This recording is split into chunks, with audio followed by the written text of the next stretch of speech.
Welcome to the Pinnacle Leaders Podcast. I'm your host, Dr. Randall Langley, President of Christian Life School of Theology Global. The opportunity to share biblical wisdom with kingdom-minded leaders in the areas of lordship, leadership, and lifestyle led me to start this show. My desire is that through this podcast, you'll be equipped with relevant tools to maximize your leadership potential and reach the pinnacle of your calling. You'll hear from myself and many other successful leaders who are recognized experts on these topics and many others. We hope you enjoy this show.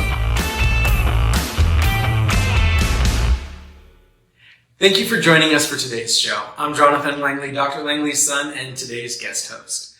1 Timothy 3 reminds us that leadership really begins in the home, and that those in our own household are some of the most consistent and immediate people that we lead.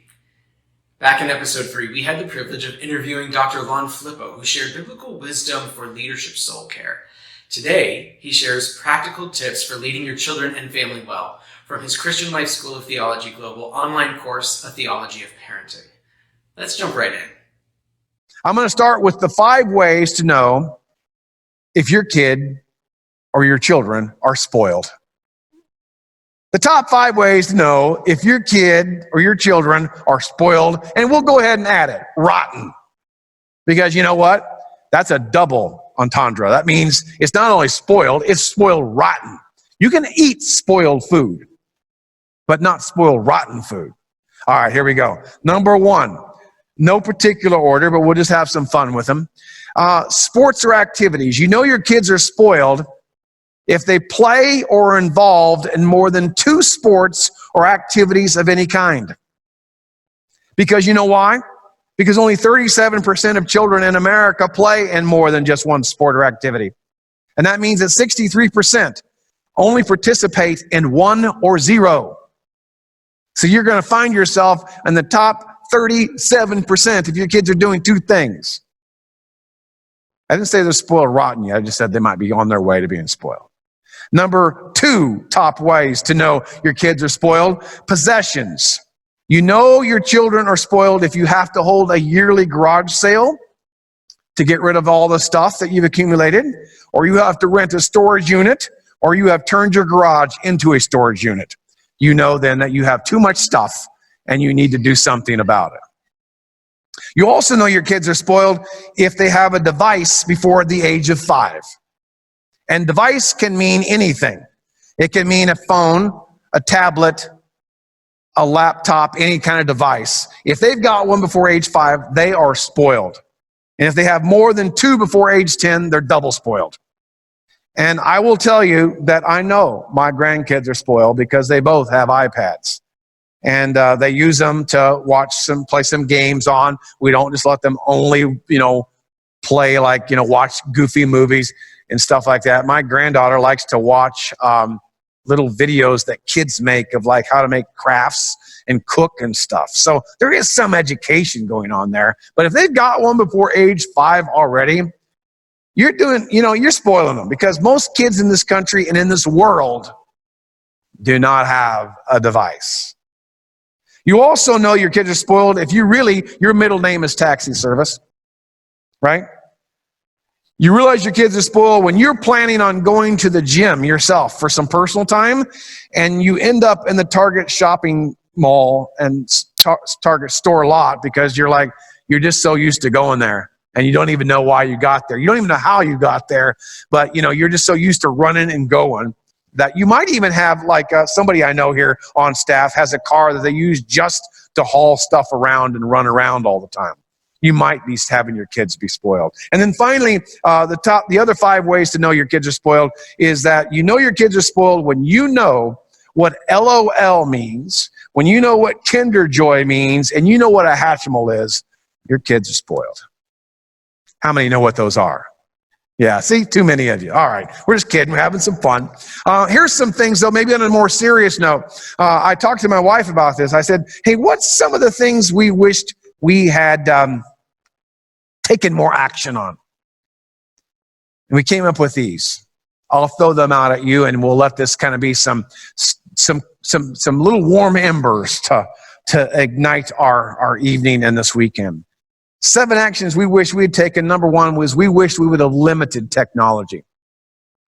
We wish we would have put more restriction on media of all types, because there's going to be plenty of time for all of that later. Because what we don't want to see happen is we don't want our kids to stop having imaginative play, learning to relate to one another personally, communicating, not via some device, not having to put restrictions on them, saying, get off. You can only have 1 hour or 2 hours a day, or whatever the parameters are. We're spending all of our time trying to keep them off devices and limiting them, when we should just say, there's just times that we don't have them.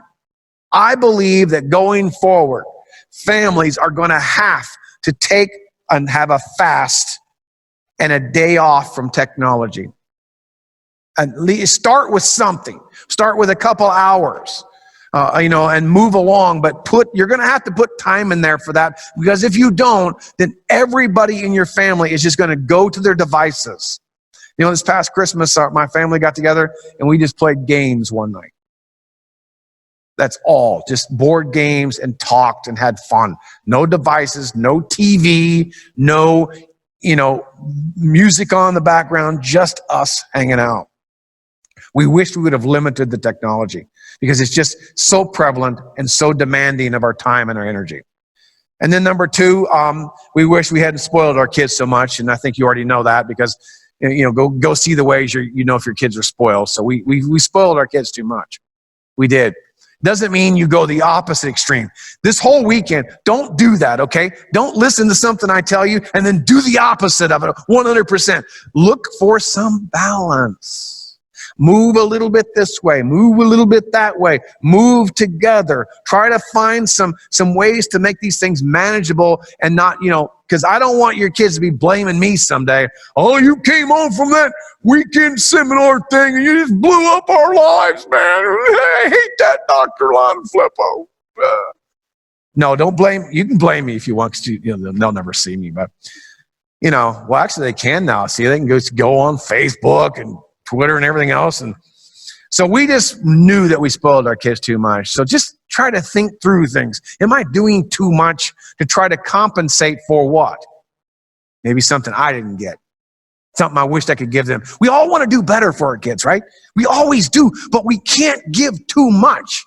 We've got to let them earn things, find ways to figure out how to be responsible themselves. So just take and think about that a little bit. And then number 3, we wished we'd have prayed more with our kids. You can't over-pray with your kids. You cannot over-pray with your kids. Do you hear me? You cannot over-pray with your kids. You just can't spend enough time with them. And so the more you can pray, the better off you'll be. Going to the other side of the coin, another action we wish we'd have taken was we wish that we would have not given our kids an automobile until they were age 18. I think cars and the freedom and the things that happen and the responsibilities and the places that it can put you in just create environments sometimes that are beyond what kids are able to do. And we're going to spend some time this weekend talking about developmental stages of children. Because I think a lot of parents don't really understand that what a child actually can or can't do or can't think through or process through. So we wish we'd have done that. No car until age 18.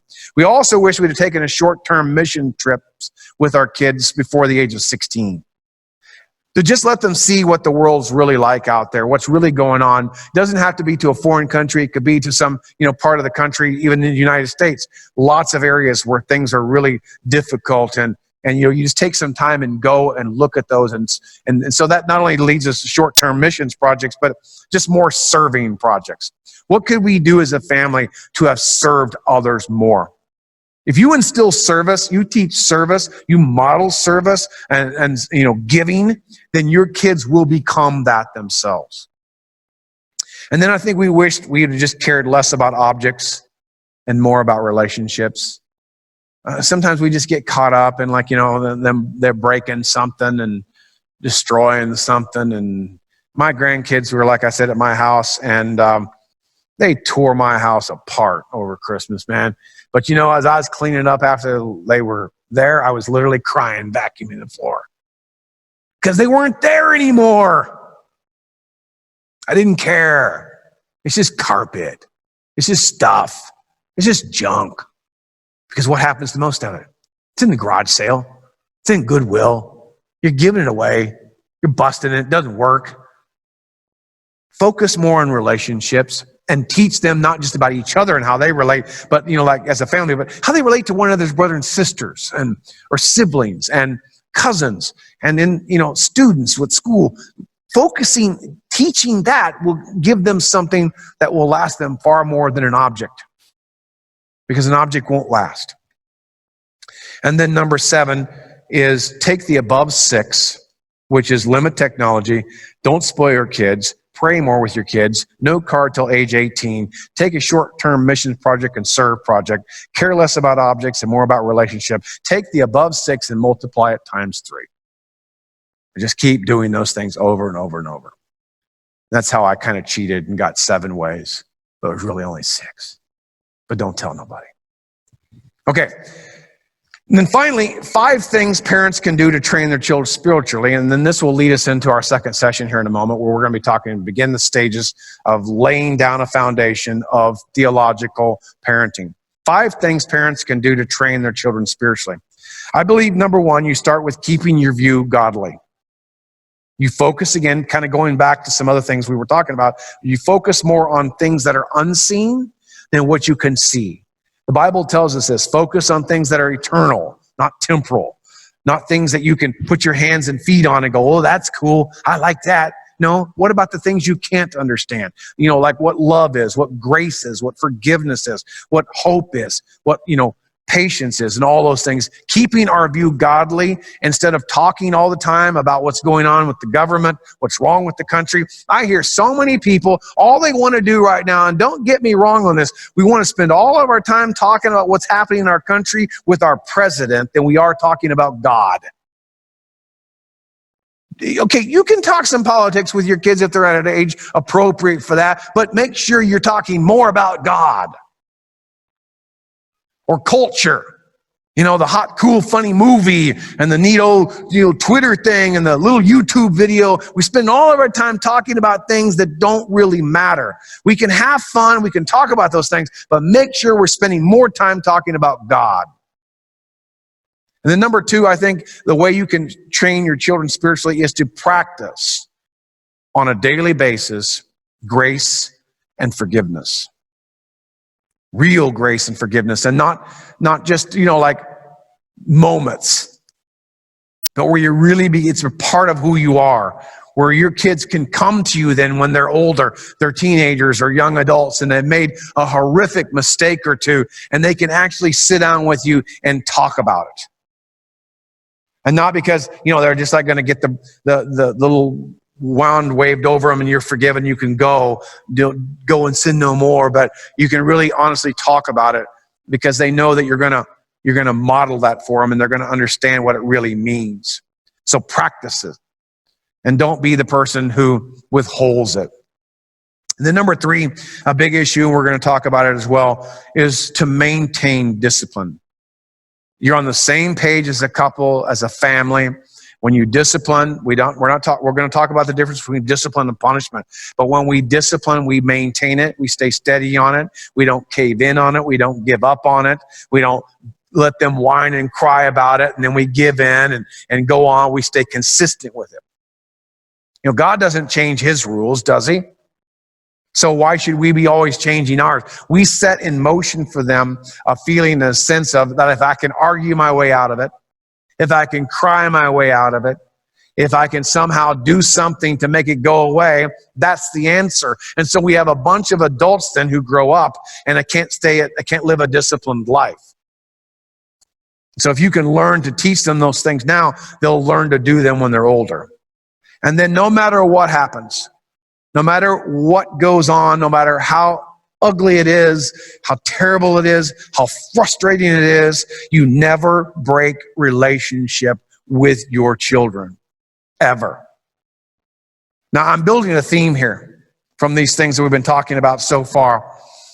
And my example is always going to be all throughout this weekend that we should parent our children the way God parents his children. You and I are his children. Has he ever broken relationship with you? Has he never once taken away for grace and forgiveness? He's always there doing the same thing, the most consistent, the same, the forever, the almighty, the same. So why should we do something different? Why should we be all over the map as a parent, trying to figure it out? One day this, one day that, I'm not sure. Run around, put out a fire here, cry over here. Instead, we want to be modeling what God is. Consistent, loving, and even if it breaks our heart, when they've turned their back on us, when they've gone the other direction, when they've done something horrible, we never break relationship. It doesn't mean we value, we say, okay, it's fine. I don't like the sin, love this, no. We know there's things that are going to be bad. They're going to be wrong. They're going to be tough. We still have to have the discipline. We still have to have the love, but we can never break relationship. I see families that there's certain things where it's just like, that's the end. We can no longer be a family. I can't own you as a son or a daughter. Parent your children the way God parents his children.